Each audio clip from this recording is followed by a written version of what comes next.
بسم الله الرحمن الرحيم. الحمد لله رب العالمين، والصلاة والسلام على أشرف الأنبياء والمرسلين نبينا محمد وعلى آله وصحبه أجمعين. أما بعد، پرون منگا د امام ابن حجر رحمه الله دی مبارک کتاب بلوغ المرام مبارک کی ابتدائی خبری کړي وي د امام ابن حجر رحمه الله مختصر سیرت او داغه د کتاب په باره کې بعض خبرې شوي وي. بیا موږ دا خبره کړې وه چې په دې کتاب کې به کتاب الصیام بیانو، هغه حدیثونه چې امام ابن حجر رحمه الله په کتاب الصیام کې راوړي دي چې د روژې سره تعلق ساتي. نو بیا د هغې د شروع کولو نه مخکې بعض اهم خبرې هغه هم بیان شوي وي، لکه د روژې تعریف څه دی او دغه شان روژه کله فرض شوې ده، او دا خبره بیان شوې وه چې روژه اکدم نه ده فرض شوې، بلکې د روژې د فرضیت دا په څلورو مراحلو باندې تیر شوی دی، او رمضان ته رمضان ولې وایي دا خبره بیان شوې وه، او د دې په منځ کې بیا نورې خبرې هم راغلې وي. نن به د کتاب الصیام د شروع کولو نه مخکې یو دوه خبرې بیانوو. یو دا خبره چې روژه په چا باندې فرض ده، او دویمه دا خبره چې ولې فرض ده، ځکه چې دا دوه اهم سوالونه دي. روژه په چا باندې فرض ده، او که فرض ده نو الله ولې دا روژه فرض کړې ده. دا مسلې به بیان کړو، نو بیا به انشاءالله په دې کتاب کې د اولني حدیث نه شروع کوو. اول راځو دې مسلې له چې روژه په چا باندې فرض ده. دا خبره یاده کړئ مختصر، روژه په هغه انسان باندې، په هغه شخص باندې فرض ده چې په هغه کې 5 شروط دي. روژه په هغه چا باندې فرض ده چې په هغه کې 5 شروط دي. اولنی شرط دا دی چې ان یکون مسلما، دی به مسلمانی. نو دا شرط چې موږ ولګو نو کافر تی ووتو. کافر نه دا عبادت نه قبلیږي، ځکه چې خو په دین کې ورننوتی نه دی. او قرآن کې الله وی وما منعهم ان تقبل منهم نفقاتهم الا انهم كفروا بالله وبرسوله. د دوی نه چې د دوی د نفقې او صدقات نه قبلیږي، نو د هغې وجه دا ده چې دوی کفر کړی په الله باندې او د هغه په رسول باندې. نو که یو کافر روژه ونیسي، دا روژه د هغه نه قبلیږي. دویم شرط دا دی چې ان یکون مکلفا، دی به مکلفي. دې کې دنه دوه خبرې دي چې دی به بالغ او عاقلي. مکلف دا معنی شو چې دی به بالغي او دی به عاقلي. عاقل معنی چې عقل به کار کوي، که لیونی نو لیوني نه خو قلم اوچت کړی شوی دی. بالغ دا مطلب شو چې دی به ماشوم نه وي، ځکه چې ماشوم باندې روژه فرض نه ده، د هغه نه هم قلم اوچت کړی شوی دی. او حدیث کی راځي امام احمد، امام ابو داود، امام ترمذی راوړی دی، د علی رضی الله عنه روایت دی. پیغمبر صلی الله علیه وسلم وی رفع القلم عن 3، 3 قسمه خلکو نه قلم اوچت کړی شوی دی، یعنې د هغوی سره حساب کتاب نشته. عن النائم حتی یستیقظ، د اوده نه قلم اوچت دی تر دې چې دی راپاسي. او دویم وعن الصبي حتى يحتلم، او د ماشوم نه تر دې چې بالغ شي. او دریم عن المجنون حتى يعقل، او د لیوني نه تر دې چې عقل یې راشي. نو د دویم شرط چې دی د دې وضاحت داسې شو چې دا کس به بالغ او عاقلي. که عقل یې کار نه کوي لیونی نو بیا پسې نشتی. دا مسله به انشاءالله د حدیثونو په وضاحت کې راشي چې یو سړی بېهوشه شي او عقل یې کار پرېږدي یا نشه کې شي، د هغې څه مسله ده هغه به په خپل ذکر راځي. بله دا چې ماشوم باندې روژه لازم نه ده. د ماشوم عادت کول پکار دي. د صحابه کرامو دا طریقه وه چې هغوی به په ماشومانانو باندې هم روژې نیوي. عمر بن خطاب رضی الله عنه په دور خلافت کې هغه له یو سړی راوستی شو چې هغه په روژه کې د ورځې روژې ماته کړې وه او شراب یې څښلي وو. نو عمر بن خطاب ورته وایي شرم دله نه درځي، تا روژه ماته کړې ده، زموږ ماشومانانو هم روژې نیولي. ماشوم باندې صحیح ده چې روژه لازم نه ده خو عادت کوي به یې، او چې دی عادت شي په وړوکوالي کې نو بیا چې لوی شي د دغه عبادت سره بیا دی په پوره طریقې سره عادت یو کوي. دا بعض مور پلار بانی ګوري دا چې سکول ته ځي او دا چې کمزور دی او دا داسې دا دغه لازم نه ده چې ته د اول رمضان نه د اخره پورې به د روژې نیسې، خو څه نه څه پې ونیسه، عادت یې که د څه وخته پورې پې ونیسه، داسې طریقه وکړه. او دا بانه چا چې ته جوړه نه کړه د سکول دپاره، یا دا بانه چا جوړه نه کړه د مزدورۍ دپاره، د دنیا دپاره دا بانه نشي وکړه. ته ورته جومات ته ځان سره راوله، بس یاره د هغه خوب هم ګډوډي او کمزوری ورته کیم دی، که ورته روجې پې ونیسه بس د ده وینه هم کمه ده، زیړ ورته کېدی او دا خبرې به راسټاټې کړي. نو بیا د هغه نه لوی سړی جوړ شي، لوی سړی د 14-15 کالو په کې وي او هغه هم روجې نه نیسي، لا ماشوم دی جي. روجې به پره شوي نه نیسي، وجه دا ده چې هلته هغه په وړوکوالي کې نه یې نیولي چېرته.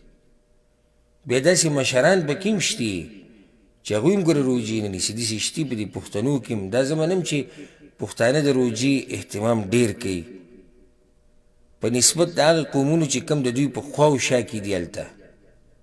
عرب نه یادوم ځکه چې عرب د روجې ډېر اهتمام کوي. عرب زموږ نه هم تکړه دي، عرب نفلي روجې هم نیسي.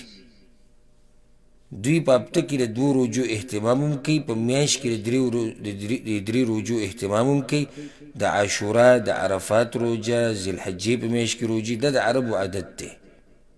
او موږ خو دلته لیدلي دي، یو خو یو سړی د عربو په ملک کې نه خبر، موږ لیدلي دي. او بیا چې دوی کوم اهتمام د روژه ماتي کوي او کومه طریقې سره دوی خلک رابلي بیا دسترخوان ته او هغه هر څه موږ په خپلو سترګو لیدلي. زه دا وایم پښتانه تکړه دي په نسبت د هغه قومونو چې دوی په خوا و شا کې اوسېږي، د هغه قومونو په نسبت بیا تکړه دي. خو عام داسې نشو ویلی، لکه ابلوز د ملا بیان مې اورېدو ډېره غلو یې وکړه. او نن سبا داسې ډېر په منبرونو باندې ناست دي چې هغه دغه قصې بیانوي، د خلکو صفتونه کوي، دا مولیان به د خلکو ډېر خوښ. نو هغه په دې بیان کې د ما په خپله واورېده، وایي د پښتنو په شان قوم د ځمکې په دې مخ نشتي، دوی چې څنګه الله بندګي کوي داسې څوک نه کوي. دا اوس غلو ده. ته راشې زه درته د پښتنو جهالت وښیم که نه، ما سره کښېنه زه د پښتنو جهالت شمارمه، زه درته ښیم چې په پښتنو کې څومره جهالت اوس هم شتي. کله که سړی ووایي چې پښتانه یعنې مثال کې په دې عبادت کې تکړه دي یا دې طریقه کې صحیح ده، خو دومره غلو خو مه کوو چې له منډه په ټولو دنیا یې ورواړئ. داسې قومونه په دنیا کې اوسېږي چې حیران به شي ورته، او داسې دینداره خلک اوسېږي. نو د دې بعضو هغه مثالي لکه هغه چندخ چې کوی ته ولیدلی و که نه، ټوپ وي دنیا به دومره وي، ابل چې ټوپ و که نه، ابل به کې دننه پورته وي دنیا به دومره وي. نو هغه څه لیدلي نو ځکه کوی کې دننه اوسېدو. نو بعض خطیبان او مولیان مفتیان هغه دي چې هغه د خپل ملک نه دي وتي، بلکې خپل ملک پرېږده، بلکې خپل ملک کې دننه هم ټولې علاقې نه دي لیدلي، د دنیا د احوالو نه دی خبر، د دنیا د اخبارو نه دی خبر. د دنیا د ملکونو نه، د حالاتو نه، د اوضاعو نه دی خبر. بس دی دقه وایي چې دا څنګه چې زما دا کلي دی، زه چې پکې اوسېږم ټوله دنیا دقه شان ده. نو دا اوس څومره غلو ده. پښتنو کې ما دا خبره کوله، داسې پکې شتي مشران چې هغه روجې نه نیسي. دومره بېدین هم پکې شتي. نو ماشومانان چې د وړوکوالي نه په روژه باندې عادت شي، دوی چې لوی شي بیا دوی دا عبادت په ډېره ښې طریقې سره کوي. دې سره دا مسله چې ماشوم بالغ کېږي کله، نو درې نښې دي. د هلک د بلوغ او د جنۍ څلور دي. هلک چې بالغ شي د هغې درې نښې دي او د جنۍ څلور دي. یو نښه دا ده چې کله احتلام وشي، چې غسل پې لازم شي. چې احتلام ورته وشي نو د احتلام سره دی بالغ شو. دویمه نښه دا ده د قبول په خوا و شا کې د نامه نه لاندې ویښته راښته، دا د بلوغ نښه ده. او درېیمه نښه دا ده چې د 15 کاله پوره شي. بیا د زنانه دپاره پکې څلورمه نښه دا زیاتي ده چې حیض وینه پرې راشي. په دې دریو کې او د جنۍ دپاره په دې څلورو کې چې یو نښه هم راښکاره شو، بس دا دوی بالغ شو. او که چېرته یو نښه هم ښکاره نه شي او 15 کاله عمر پوره شو، نو دی بالغ شو. داسې هم کیدای شي چې یو ماشوم یو هلک یا جنۍ نه ورته احتلام کېږي او نه پې د قبول په خوا کې نه ویښته راخیږي. دا نه چې بس دا به یو دوی به ناست او دا بالغ نه دیږي، چې 15 کاله عمر پوره شو بس دا بالغ شو، اگر که دا نورې نښې نه دي راښکاره شوي. نو دوه شرطونه بیان شو، یو به مسلمان او بل به مکلف به. دریم دا چې ان یکون قادرا، دی به قادر یي په دې رجوع نیو باندې، مطلب دا چې طاقت به یي. عاجز باندې روجې نشتي، مطلب دا چې طاقت د رجوع نه یي، نو په هغه باندې به روجې نیونې شتي. او دا د رجوع نیونه چې عجز یي او طاقت یې نه یي، نو دا کمزورتیا بیا په دوه قسمه ده. دا ورسره فایده یاده کړئ. یو سړی د رجوع نیونه کمزوری دی، نشي نیوی، طاقت یې نشتي، نو کمزورتیا بیا دوه قسمه ده. یو هغه کمزورتیا ده چې هغې ته طارې ویلی کېږي، وختي طور کمزورتیا. لکه یو سړی دی بیمار دی او بیماری وقتی طور ده، بیمار شو ډاکټر له لاړ، ډاکټر ته یې ښه به شي، یو څو ورځې بعد به ښه شي، له دوایي نه خوره، خو روجې مه نیسه، تا له نقصان در کوي. نو دی به بیا انتظار کوي چې کله ښه شو دا روجې به نیسي. ومن كان مريضا او على سفر فعدة من ايام اخرى، الله دا شمار به په نورو ورځو کې پوره کوي. باش ټلیفونو کې وایي زه جي بیمار شوی وم او اوس ښه شوی وم او روجې رانه پاتې وې، کفاره ورنه کړمه؟ نسي چې کفاره ته ورکړي. چې روجې نیوی شي، یعنې د خپل بیمارۍ نه ښه شي، نو بیا په ده باندې روجې نیول لازم دي، کفاره به بله نشته. دویم قسم کمزورتیا هغه دی چې هغې ته دائمي کمزورتیا ویلی کېږي، همیشه کمزورتیا بیا دوه طریقو سره، یا خو د عمر د زیاتوالي د لاسه او یا داسې بیماری په انسان باندې راشي چې یعنې ډاکټري اصولو مطابق او د خلکو تجربې مطابق وي دته یعنې دا بیماری نه ښه کېږي. بس د عمر له علاجونه کوي، عمر له ګولۍ خوري، عمر له دوایي استعمالوي. نو دا قسم خلک به بیا د یوې روجې په بدله کې یو مسکین مړی، یو غریب له به خوراک ورکړي، ښه خوراک، پیسې نه، خوراک. وعلى الذين يطيقونه فدية طعام مسكين، الله وی وی کومو خلکو ته چې دا روژه نیوه ګرانې په دې طریقې سره چې د همیشه دپاره دوی په یو کمزورتیا کې مبتلا دي نو دوی دی بیا د هرې روژې په بدله کې یو مسکین له خوراک ورکوي. څو شرطه شو؟ 3. څلورم شرط دا دی چې ان یکون مقیما، دا سړی به مقیمي، مسافر به نه. مسافر باندې روژه نه ده لازم، مسافر باندې روژه نیوه لازم نه ده، که پرېږدي نو بیا به وروسته قضا راوړي. او اوس دا د هغه ځای بحث نه دی، د دې خبرې بحث نه ځای نه دی چې موږ دلته دا خبره بیان کړو چې مسافر دپاره روژه نیوه غوره دي که نه بوزه کول غوره دي، او په کم سفر کې او په کم کې نه. دا مسله به انشاءالله په خپل ځای کې راځي، حدیثونه به دې باب کې راځي، هلته به زه تاسو ته دا مسله واضحه کړم انشاءالله که ژوندی وم چې مسافر دپاره روژه نیوه غوره دي او که نه نیوه غوره دي، کوم یو کې اجر ډېر دی. 5م شرط دا دی الخلو من الموانع، چې دا انسان به د موانعو نه پاکي. موانع څه معنی ده؟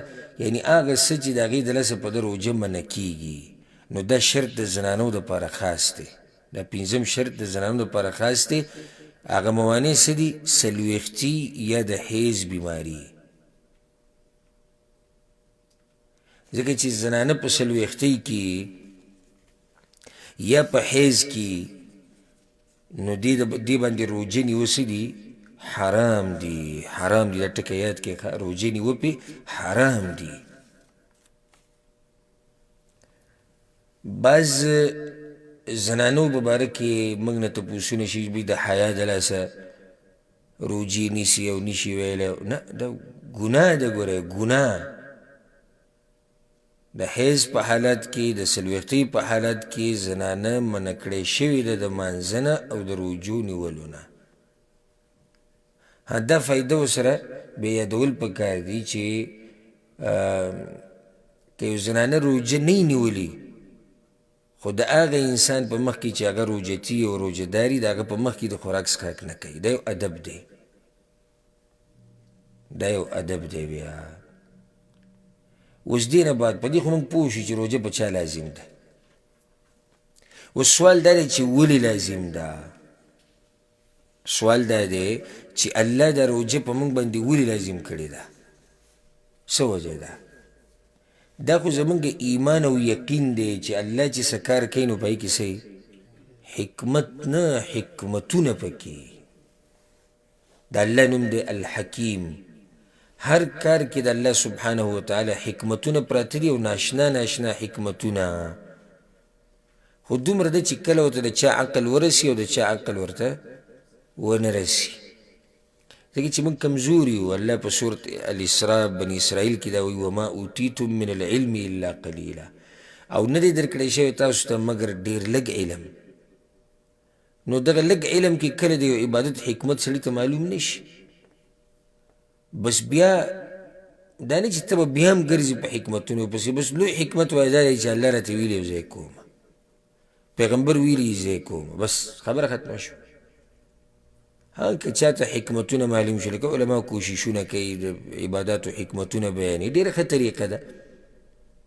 خو دې نه به خپله یعنې داسې طریقه به نه جوړه که حکمت یې راته معلوم شو جو کومه، او که حکمت معلوم نه شو جو بس بیا به سستی او یا کیدی شي پرېږدي. نه نه، اوس که موږ ته د روژو نیو حکمت ته سره معلوم نه شي موږ به بیا هم نیسو، ځکه چې د الله په موږ باندې فرض کړې ده. خو بیا هم علماو کوششونه کړي دي او حکمتونه بیان کړي دي. بلکې هر عبادت کې لکه خصوصا سوچو کې د اسلام په دې غټو عباداتو کې وایم، لکه مونځ، روژه، زکات، حج، جهاد. اوس وګوره بعض په دې کې هغه دي چې هغه صرف بدني عبادات دي. صرف بدني کم یو دی؟ جهاد کې خو مال نه لګي، معلوم لګي، صرف بدني مونځ شو. بعض هغه دي چې صرف مالی دی، زکات شو. بعض هغه دي چې بدني او مالی دی، نو هغه حج او جهاد. حج کې بدن به هم استعمالیږي، مال به هم لګي، لکه جهاد کې بدن هم لګي او مال هم لګي. ښه، بعض عبادت هغه دي چې په هغې کې ځان بندول دي د محبوباتو او شهواتو نه، لکه روژه. دا عبادت چې کله ته په ښه طریقې سره وکړې نو ته د الله بندګي په ښه طریقې سره وکړه. او بیا دا عبادت د حکمتونو نه ډک دی. د نورو له زه نه ځم، دا خو بیا ځان له موضوع شوه، عباداتو کې حکمتونه. خو صرف دې روجې ته ګوره. اولنی حکمت دې کې دا دی، د ټولو نه لوی حکمت دا دی چې دا بندګي د الله ده او په دې سره بنده خپل رب ته نږدې کېږي. بس دا یو هم کافي دی. که نور بیان نه کړی شي نو دا یو هم کافي دی چې دا بندګي د چا ده؟ بندګي د الله ده او په دې سره بنده خپل رب ته نږدې کېږي. دویم حکمت بیا په دې کې دا دی چې د دې د لاسه په انسان کې تقوا پیدا کېږي. او دا حکمت الله په خپل ذکر کړی دی په قرآن کې. کتب علیکم الصیام کما کتب علی الذین من قبلکم. روجه لازم کړی شوی د په تاسو باندې لکه څنګه چې په پخوانو باندې لازم وه. ولې یا الله؟ منګه تږي کې نه، منګه وږي کې یا الله نه، منګه ستړي کې ځکه د روجې به موږ لازم کړی نه، موږ په تکلیف کې اچوي یا الله نه. نو بیا د څه دپاره وایي؟ لعلکم تتقون، چې په تاسو کې تقوا پیدا شي. حدیث کې راځي که نه، په صحیح بخاري کې شتي، من لم يدع قول الزور والعمل به والجهل فليس لله حاجة في أن يدع طعامه وشرابه.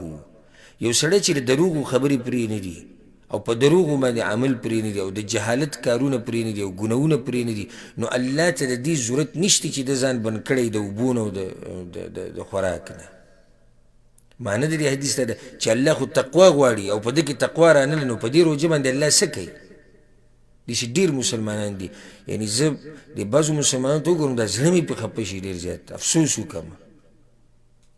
چې حدیث کې راځي وایي بعض هغه دي چې په دې روژه کې صرف د هغوی نصیب چې دی هغه تنده او لوږی بس، او بعض هغه دي چې د هغوی د شپې په عبادتو کې نصیب بس د هغوی د شپه ویښه تېرولي او خوب خرابولي، بس نورو ته هېڅ هم نه میلاوي، اجر نه میلاوي.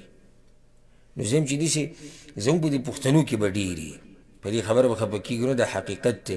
زموږ په پښتنو کې ډېر داسې دي چې روژه صرف دې ته وایي چې خوراک مه کوه او څښاک مه کوه او ښځې ته مه نږدې کېږه، نور کنځلې کوه، جګړې کوه، فلم ګوره، سندرې اوره، دروغ وایه، دوکې کوه، دړاکې کوه، هر څه کوه، خو خوراک مه کوه، څښاک مه کوه او ښځې ته مه نږدې کېږه. دا د کوم ځای روژه ده؟ پیغمبر صلی الله علیه وسلم وایي الله ته خو د دې روژې ضرورت هم نشته. نو دریم حکمت پکې دا دی چې دا زړه خالی شي، خالی د الله سوچ او فکر ته او ذکر ته. هغه په دې طریقې سره چې کله انسان دا خوراک ډیر کړي که نه، نو د دې سره په انسان کې غفلت پیدا کېږي، سستی پکې راځي، عباداتو نه بس بیا شاته شي. نو دا روژه دې دپاره فرض شو چې زمونږ د معده خالی شي لږه، نو چې معده خالی شي نو زړه به د غفلت نه را بیدار شي، نو د الله طرف ته به توجه پیدا شي. څلورم حکمت په دې کې دا دی چې موږ د الله د نعمتونو قدر وپېژنو. څنګه د الله د نعمتونو قدر وپېژنو؟ داسې خلک کوم شته چې هغوی ته دا خوراک نه میلاوي، نو چې د هغوی به څه حال وي، نو ته به بیا د دې نعمت شکر ادا کړي. پته تا ته ولګېده چې د سحر نه د ماښامه پورې ځان بندول د یو څو ګنټې د خوراک او څښاک نه څومره ګران کار دی، نو هغه خلک چې ورته بلکل نه میلاویږي د خوراک او څښاک، نو تا ته به د نعمت قدر پیدا شي. پنځم حکمت دا دی چې د غریبانو احساس به راته وشي، د هغوی سره به مرسته وکړي. لکه حدیث کې راځي که نه چې پیغمبر صلی الله علیه وسلم په صحیح بخاري صحیح مسلم کې دا حدیث دی چې پیغمبر صلی الله علیه وسلم ډېر غني انسان و، اجود الناس، او بیا د پیغمبر سخاوت به په رمضان کې ښه ډېر شو. ولې ځکه چې انسان ته په رمضان کې د غریب هغه احساس وشي چې یاره دا موږ یو څو ګنټې ګوره صبر نشو کولی، دغه غریبانو به څه حال وي. شپږم حکمت دا دی چې دا نفس د سختو تیرولو سره عادت شي، دا نفس د سختو تیرولو سره عادت شي. ځکه چې دا خو د الله نعمتونه دي، کله یي او کله نه یي. کله به تا ته خوراک لیټ کېږي، کله به څښاک، کله به ته نه میلاوي، نو چې دا نفس عادت شي دې سره.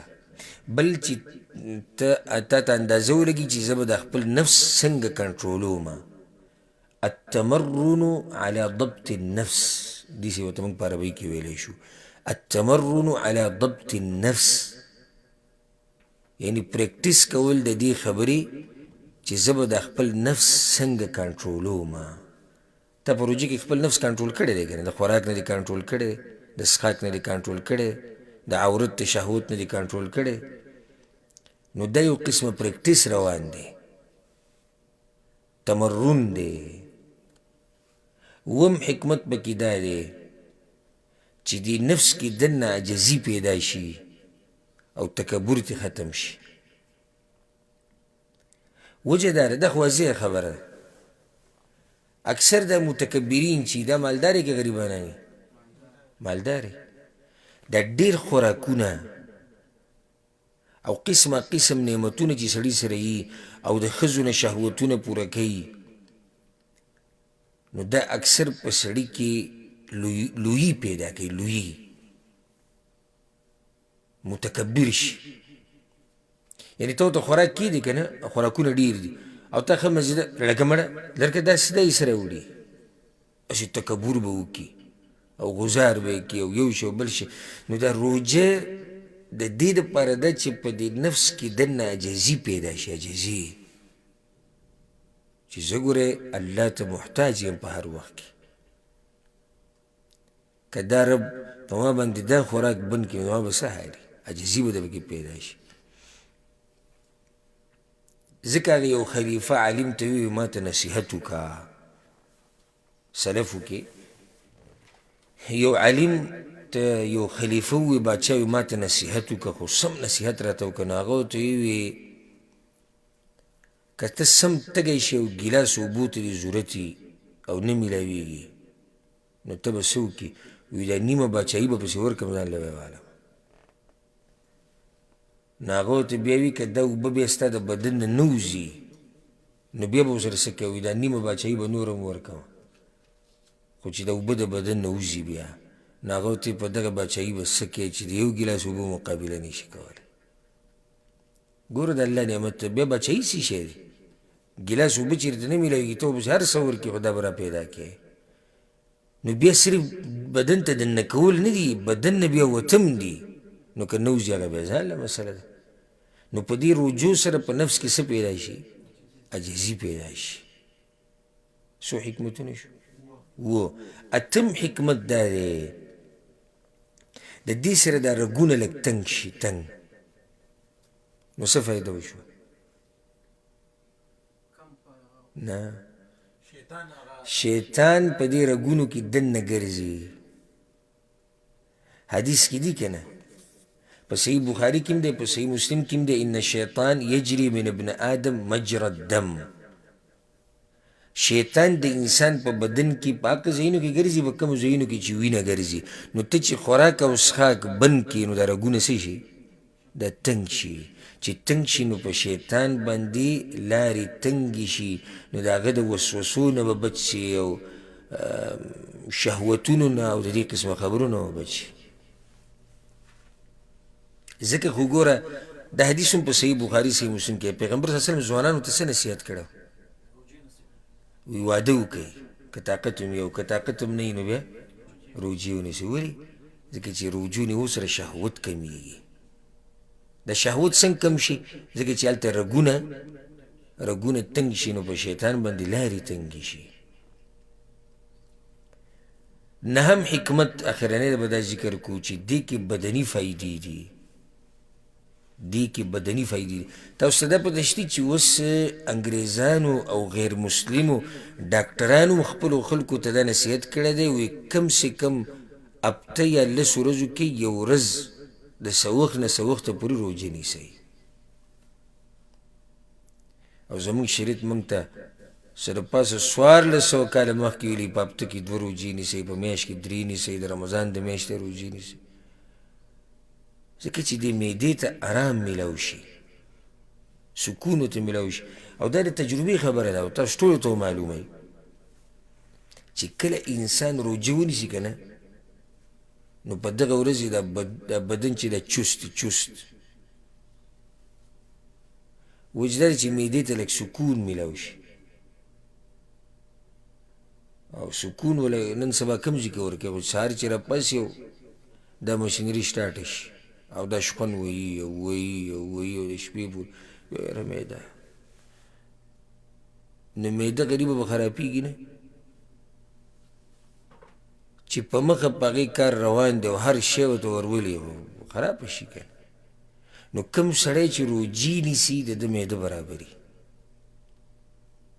په دې روجو نه حکومت تاسو چې غیر مسلم اوس دا طریقه راوویسته چې هغوی هم ځان له په یو څو ورځو کې وخت خاص کړی روجې پکې نیسي د دې لپاره چې دا بدن پکې روغ وي.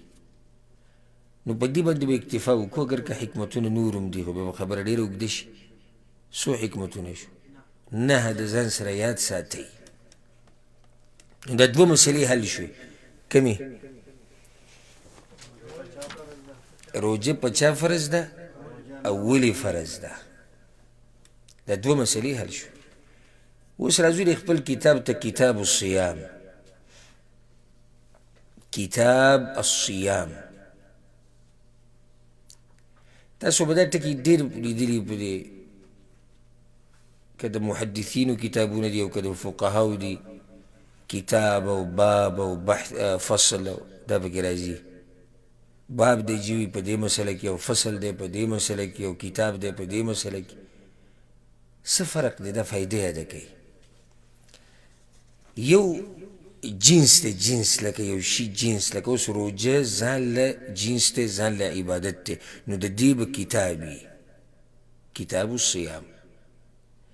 بیا د دې جنس لاندې ډېر اقسام راځي. دا خو صرف نه چې روجې لاندې بیا ډېر انواع راځي، نو د هر نوع دپاره بیا خپل باب دی. بیا په باب کې دننه چې کومې مسلې دي په هغې کې ډېر بحثونه راځي، نو د هر بحث دپاره بیا فصل وي. دا د علماو مشهوره طریقه ده. کله داسې هم کیدی شي چې بعض علما د دې طریقې خلاف ورزي وکړي، خو هغه نادرا کیږي. کتاب الصیام، کتاب کې دننه معنی د راجمع کولو پرته ده. عربی کې به د کتاب کې دننه راجمع کولو معنی پرته. کتاب د کتاب ولو ځکه چې دننه پکې خبرې راجمع شوي دي، الفاظ پکې راجمع شوي دي، کلمات راجمع شوي دي. نو دا شان کتاب الصیام معنی ده چې د روجې مسلې په دې کې راجمع شوي دي. نو اوس راځو د خپل کتاب ته. اولنی حدیث ووایه.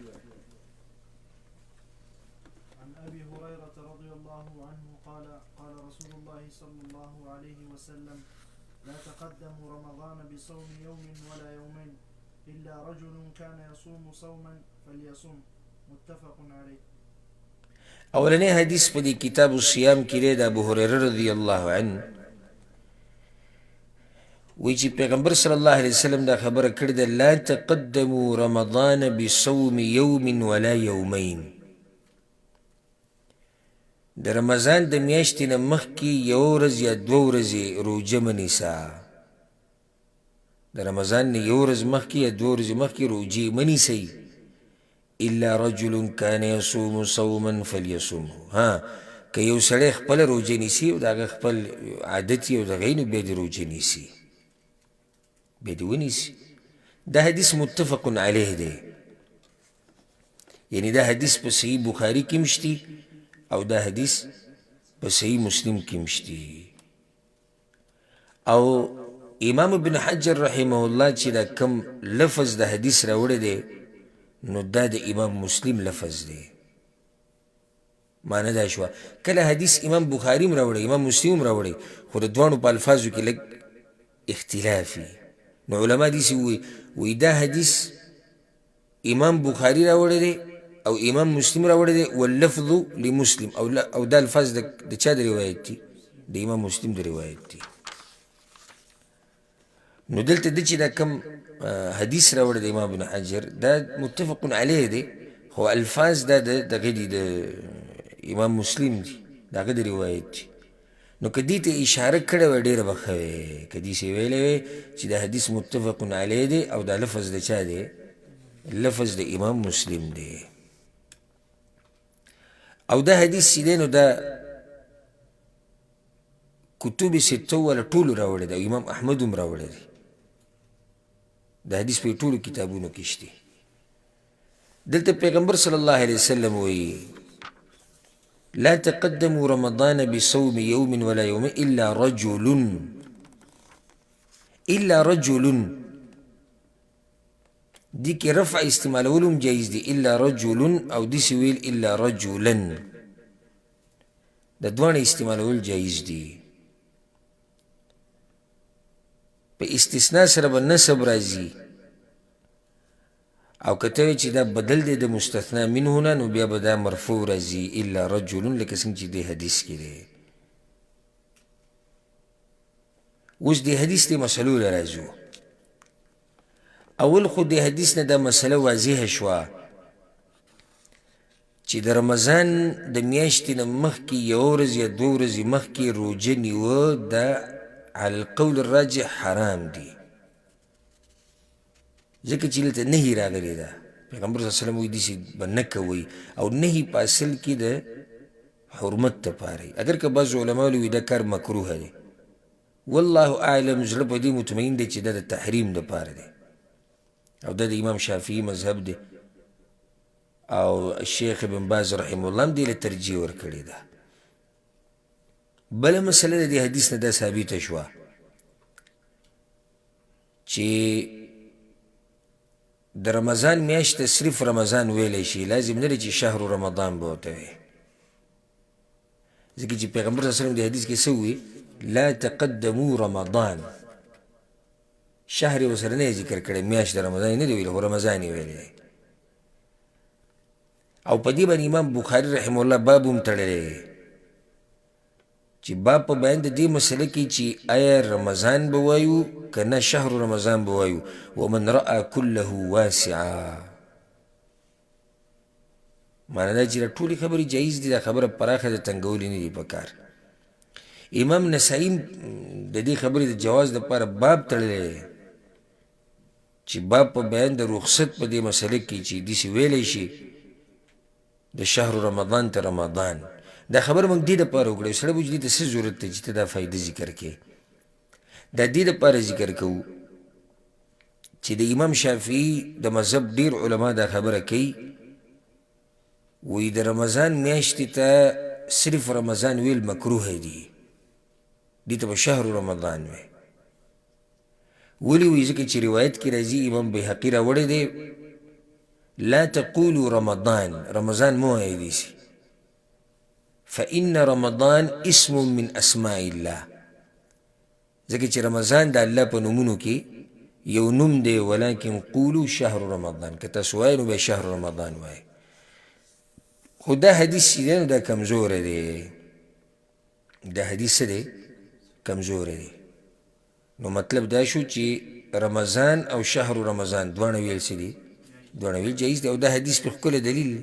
نور هم ډېر حدیثونه به راشي لکه من صام رمضان ایمانا واحتسابا، هلته هم رمضان ویلی، من قام رمضان اذا جاء رمضان، حدیث کې داسې ډېر الفاظ راغلي چې بغیر د شهر نه ذکر شوی، صرف رمضان دی. نو مطلب دا چې د دواړه ویل جایز دي، کراهیت پکې نشته. بله مسله د حدیث کې دا دی چې د رمضان د میاشتې نه یو ورځ مخکې یا 2 ورځې مخکې روژه مه نیسئ. نو که یو سړی 3 ورځې مخکې نیسي یا 4 ورځې مخکې نیسي نو د دې به څه حکم وي؟ بعض علما دا وی چې هغه حدیث پیش کوي د ابو هریره اذا انتصف شعبان فلا تصوموا، چې کله د شعبان 15 راورسي د هغې نه بعد به بیا روژې نه نیسئ. دا حدیث بعضو علماو صحیح کړی بعضو ضعیف کړی.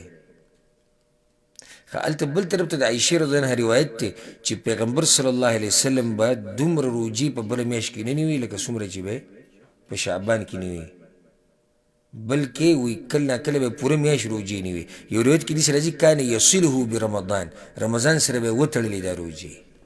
رمضان سره تړلو څه مطلب دی؟ یعنی دومره به ونیوي چې رمضان به پکې شروع شو. اوس دغه حدیث کې دا دی چې شعبان نیمې ته ورسي نو بیا روژې مه نیسئ. او دلته عایشه رضی الله عنها وایي چې پیغمبر صلی الله علیه وسلم به نیوي. نو دا دواړه حدیثونه به څنګه جمع کوو؟ جواب دا دی چې صحیح خبره دا ده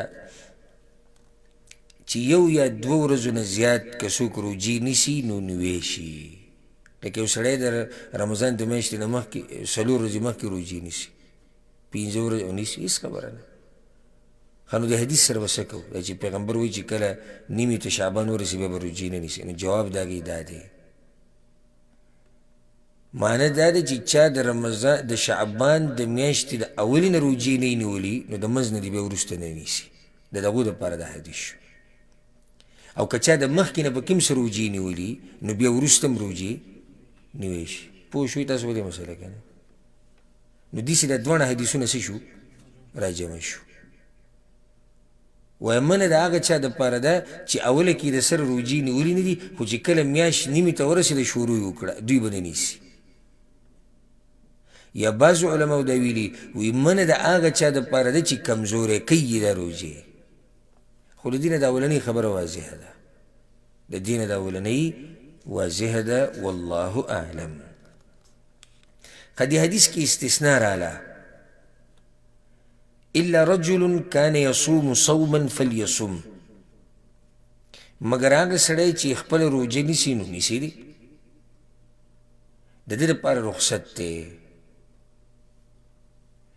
دا ورځ 2 روژې چې دي په اصل کې دې نه منه دغه شکي روژې دي. د حدیث کې اصل کې مسله دقه بیان شوې ده شکي روژو،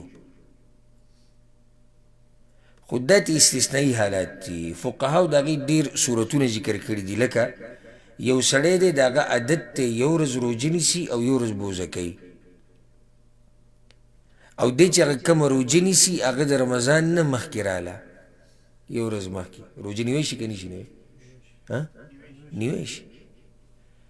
ځکه هغه ځان له چې په انتظار ناست او نور روژې نه نیسي او صرف چې کله رمضان را نږدې شو 1 ورځ مخکې 2 ورځې مخکې روژې ونیي هغه شکي روژې نیسي. دی خو شکي روژې خو نه نیسي، دا خو دا عادت دی. دویم صورت یې دا ذکر کړی لکه یو سړی دی هغه د پیر او د جمعرات روژه نیسي، یا د پیر یا د جمعرات د رمضان نه مخکې راغی روژه نیوی شي که نشي نیوی؟ نیوی شي.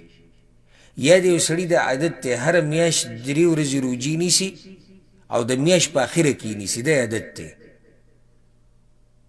بعضې روایتونو کې دغه خبره راغلې د غازان له مسله ده.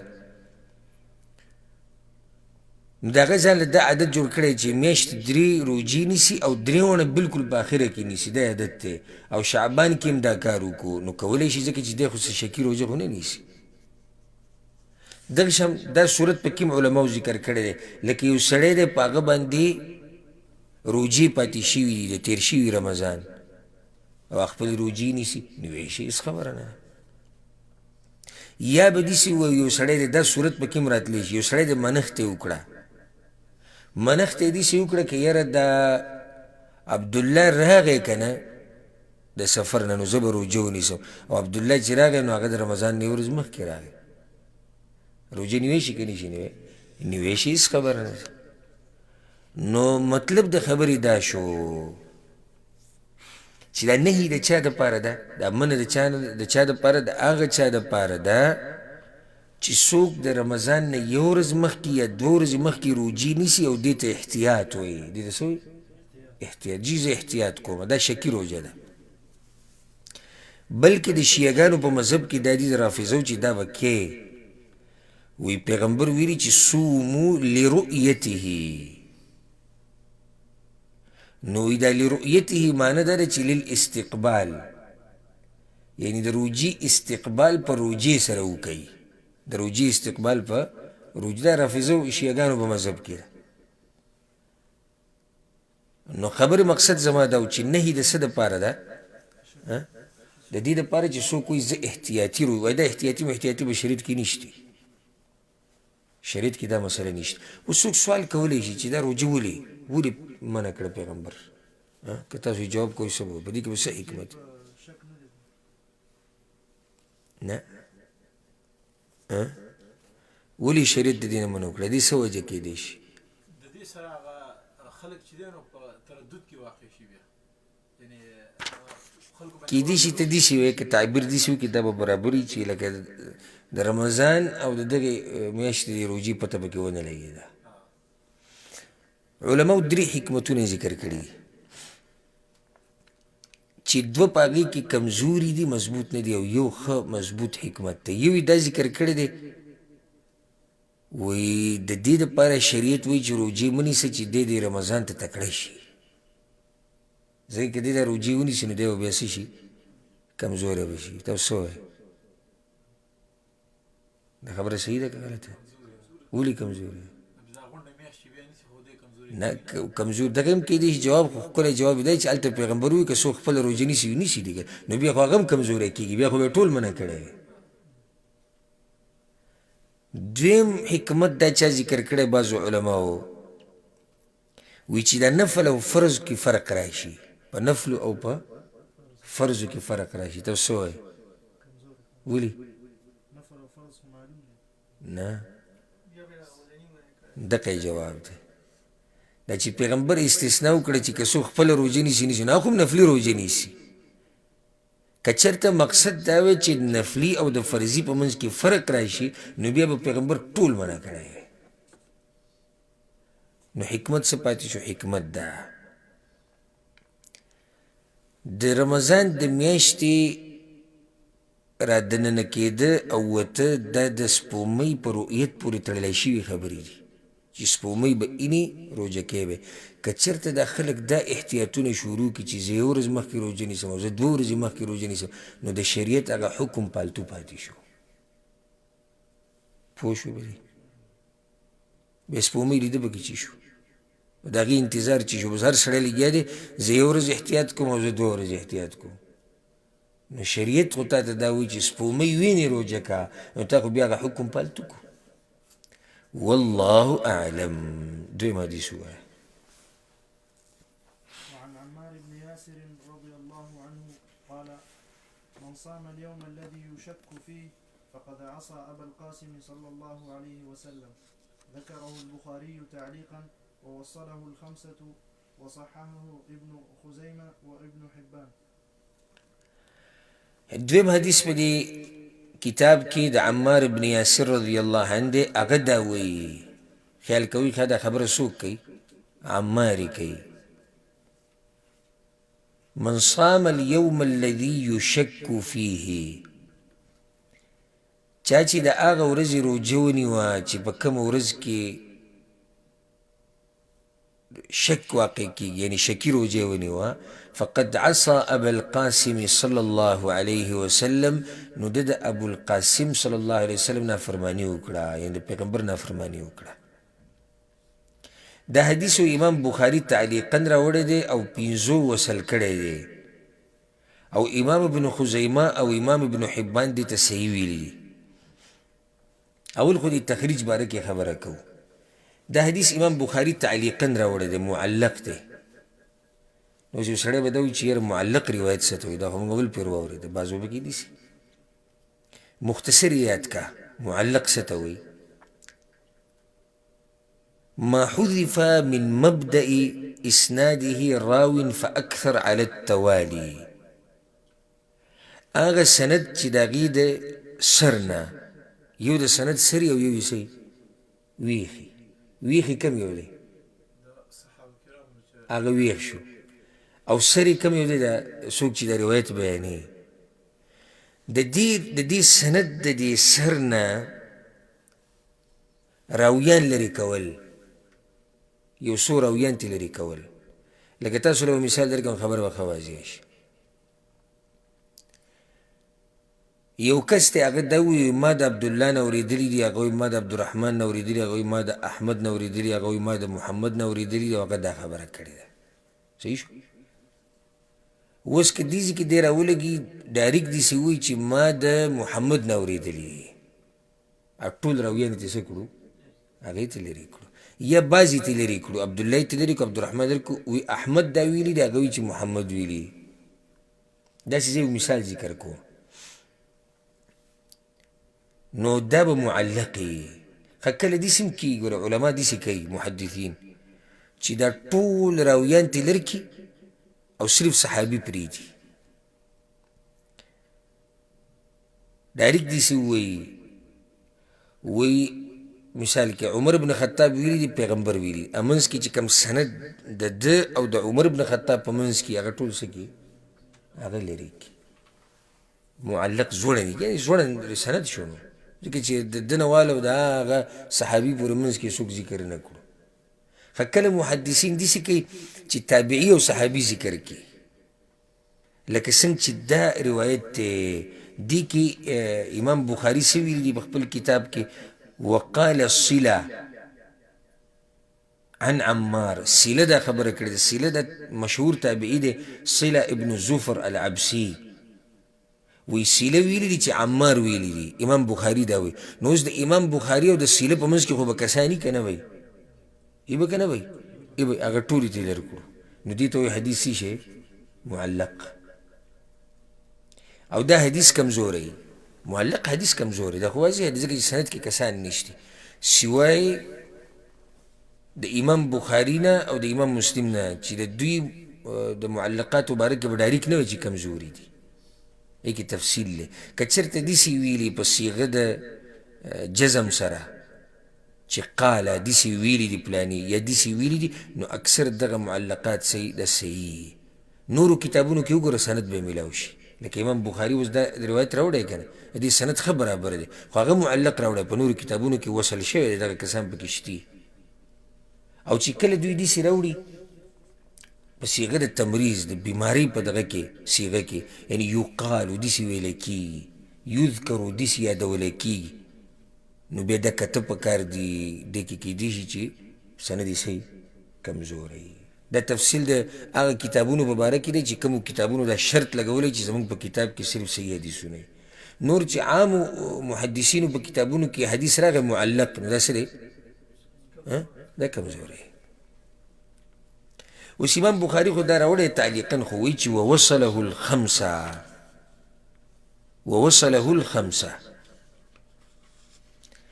خمسه څوک دي؟ پنځه. کله چې دی وایي پنځه، نو د پنځو نه مراد اصحاب السنن د څلورو سننو دا مؤلفین چې دي. چاته یاد دي؟ کم دي؟ ابو داود، ابن ماجه، نسائی او ترمذي. پنځم ورسره امام احمد دی. چې کلم په دې کتاب کې تاسو ته خمسه ټکي راغی که نه، نو دی دغه څلور اصحاب سنن ذکر کوي او یو ورسره امام احمد بن حنبل. خو سبحان الله په دې ځای کې امام ابن حجر په وهم کې واقع شوی دی. وی دې پنځو واڼو دا حدیث وصل راوړی دی، سند یې پورې راوړی، خو دا د څلورو راوړی دی، امام احمد دا روایت نه یې راوړی. نو کله لوی نه لوی عالم په وهم کې څه شي واقع شي. انسان کمزوری دی که نه؟ انسان څه دی؟ کمزوری دی. ښه بیا د دې حدیث یو قصه ده. ګورئ قصه داسې ده چې د صله ما چې کوم تابعي ذکر کو، دا صله ابن زفر دی دا خبره کوي چې موږ د عمار سره راشو. خو هغه داسې ورځ و، هغه شکي ورځ چې د شکي ورځ کومې ته وي دا ذکر کوم. نو ګډ راوړی شو، سوري کړی شوی، ورید کړی شوی. فتنحى بعض القوم، نو بعض خلق پاسېدو وی موږ نه خورو. هغه ورته ویلي وی زمونږ خو روجي دي، ځکه چې دا ورځ شکي ده نو موږ احتیاط دپاره روجه نیولې ده. نو هغه بیا دا خبره وکړه، عمار بیا دا خبره وکړه چې چا چې په دې ورځ روجه ونیوه نو د پیغمبر صلی الله علیه وسلم نافرماني وکړه. اوس څوک دا اعتراض په موږ باندې کولی شي چې دا حدیث چې کوم ذکر شوی دی نو دا خو موقوف دی. موقوف څه معنی ده؟ دا خو د صحابي قول دی، دا خو د پیغمبر خبره نه ده. نو راجح قول دا دی چې داسې حدیث صحیح دی چې موقوف دی خو حکما مرفوع دی، ځکه چې عمار رضی الله عنه د خپل ځان نه دا فیصلې نشي کولی چې دا سړی ګناهګار شو د ثواب میلاوي شو، خو هغه د پیغمبر نه دا خبره اورېدلې ده ځکه یې دا خبره وکړه. نو دا حدیث موقوف دی خو حکما څه دی؟ مرفوع دی، حکما مرفوع دی. وی چې دا فایده به ذکر کړو په دې حدیث کې دا دی چې فقد عصى ابا القاسم صلی الله علیه وسلم. مسلې د حدیث به ذکر کوو. وی چې دې سړي نافرماني وکړه د چا؟ د ابوالقاسم. ابوالقاسم څوک دی؟ پیغمبر صلی الله علیه وسلم. دا د پیغمبر صلی الله علیه وسلم کنیت دی، ځکه چې د هغه په زامنو کې مشر چې کوم و د هغه نوم قاسم، القاسم د خدیجه رضی الله عنها. او دی د بعثت نه داسې ویلی کېږي چې دی د بعثت نه مخکې پیغمبر صلی الله علیه وسلم ته نبوت میلاېدو نه مخکې مړ شوی. نو پیغمبر صلی الله علیه وسلم بیا په دې باندې مشهور شوی دی. یو بله فایده به درته ذکر کړم. امام حاکم یو روایت راوړی په مستدرک کې، وی جبریل علیه السلام یو پیر په پیغمبر صلی الله علیه وسلم پسې راغی، وی السلام علیک یا ابا ابراهیم، السلام علیک یا ابا ابراهیم، یا ابو ابراهیم. نو ابو ابراهیم هم استعمال شوی دی، خو مشهور کنیت چې دی هغه څه دی؟ ابوالقاسم دی. او دا د صحابه کرامو طریقه او د عربو دا مشهوره طریقه ده. صرف ګوره عربو کې د عادت ته چې دوی کنیت استعمالوي. که څوک سوال وکړي چې ولې استعمالوي، د عزت ته لاسې استعمالوي. دا ګوره عزت دی، قدر دی. ځکه یو شاعر وایي که نه اکنیه حین انادیه لاکرمه ولا القبه والسوءة اللقب. وی زه چې ورته آواز کوم هغه څوک چې یادوي د شاعر، نو وی زه کنیت اخلمه چې احترام یې وکړم. نو په کنیت سره چې دوی، او بیا کنیت ګوره څه ته وایي، د آیت کې صرف کنیت دې ته نه وایي چې ابو فلان د پلاني پلار، کله داسې هم ویلی کېږي چې د پلاني زوی، دا هم کنیت دی. او داسې هم ویلی کېږي د پلاني مور، دا هم کنیت دی. نو عرب کنیتونه استعمالوي او دا د احترام د لاسه. لکه څنګه چې زمونږ پښتنو کې د مشرانو دپاره د هر علاقې ځان له خپل خپل نومونه یې د قدر او احترام نه ورته وایي. نو د عربو د قدر او د احترام نوم هغه بیا د کنیت ایښودلي، هر چا دپاره بیا دوی کنیت ایښودی. دلته دا فایده په صحیح بخاري صحیح مسلم کې دا حدیث د انس بن مالک رضی الله عنه چې پیغمبر صلی الله علیه وسلم مقبرې ته تللی و، د بقیع دې مقبرې ته د مدینه کې چې یو کس آواز کو بل کس ته، نادى رجل رجلا بالبقيع، یو کس بل کس ته آواز کو یا ابا القاسم، اے ابو القاسمه، فالتفت الیه رسول الله صلی الله علیه وسلم. پیغمبر صلی الله علیه وسلم ورته وکتل، داسې نو هغه وی یا رسول الله انی لم اعنک، تاسو نه یادوم، انما دعوت فلانا، زه خو هغه پلانی یادوم. نو پیغمبر صلی الله علیه وسلم بیا هغه ځای کې دا خبره وکړه، وی تسموا باسمي ولا تکنوا بکنیتی. ها زما د نوم پیشان نوم اږدئ، خو زما د کنیت پیشان کنیت مه اږدئ. بیا علماو د دې بیا جوابونه کړي دي یا خبره واضحه کړې ده چې دا نهي ولې وه، ولې پیغمبر منع کړه، دا دې د لاسه منع کړه. نو که څوک د پیغمبر صلی الله علیه وسلم د وفات کېدو نه بعد د کنیت اږدي نو بیا دغه یره نشتي، به جایز دي. دا منع صرف د پیغمبر صلی الله علیه وسلم په څه کې شوه؟ په ژوند کې شوه. اوس راځو د حدیث مسایل او ټیم ختم دی، خو بس یو مسله به ترې ذکر کړو، هغه ده چې دا یوم الشک څه ته وایي، د شک ورځ. نو په دې کې د علماو دوه مذهبه دي، خو موږ به ترې هغه راجح ذکر کړو. راجح او دا د جمهور اهل علم قول دی. هغوی دا وایي وی شکی ورځ هغه چې کومه د شعبان 13مه وي، د شعبان څومره وي؟ دیرشمی او د دغې دیرشمې په دې شپه کې په اسمان کې وریځې یا دوړی چې سپومۍ نه لیدې کېږي. یو کم دیرشمه کېدی شي؟ نه، یو کم دیرشمه خو یقیني دی میاشت ده. شکي ورځ به لازم کمی دیرشمه، او د شپې به څه وریځ به وي، دوړه به وي، نه د هغې د لاسه سپومۍ نه ښکاري. نو چې سپومۍ نه ښکاري نو خلک اوس شک کې شو چې یاره یا به سپومۍ یي او یا به نه یي.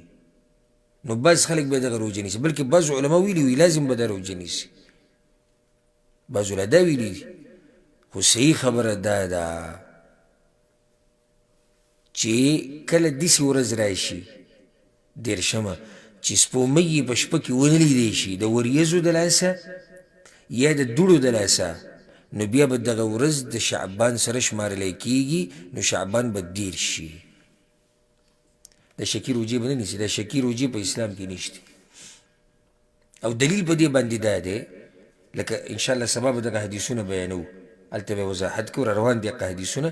په صحیح بخاري صحیح مسلم کې حدیث دی، فإن غبي علیکم، که چېرته تاسو سپومۍ لیدو ته کېناستئ او هم نه لیده د دوړو د لاسه، فاکملوا عدة شعبان 30، نو شعبان دیرش پوره کوي. دا سبا د شعبان نشي.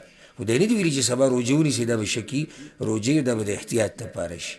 یو روایت کې داسې راځي فإن غم علیکم فاکملوا العدة 30، که چېرته د دغه د باندې پټه پاتې شي د سپومۍ او ونې لیدی شي د وریځو د لاسه سره، دوړو د لاسه سره، بل څه د لاسه، نو شمار د دغې میاشتې به څو پوره کوي؟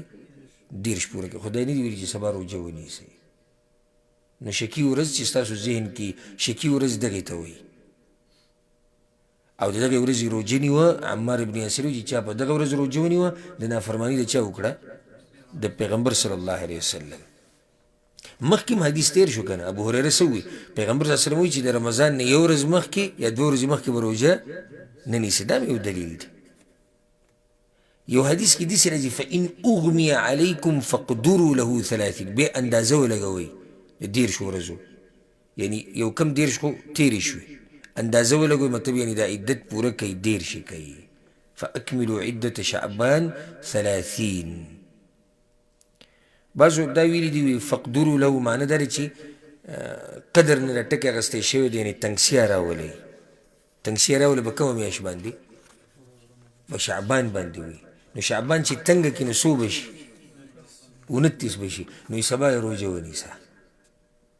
خو موږ دوی ته دا وایو چې یو خو دا تفسیر دې ځای کې مناسب نه، ځکه چې پیغمبر په خپله وضاحت وکړو، دغه حدیثونو کې ښه واضح وي چې شعبان دیرش پوره کوي. دلته فقدروا له معنی اندازه ولګوئ او دیرش پوره کوي.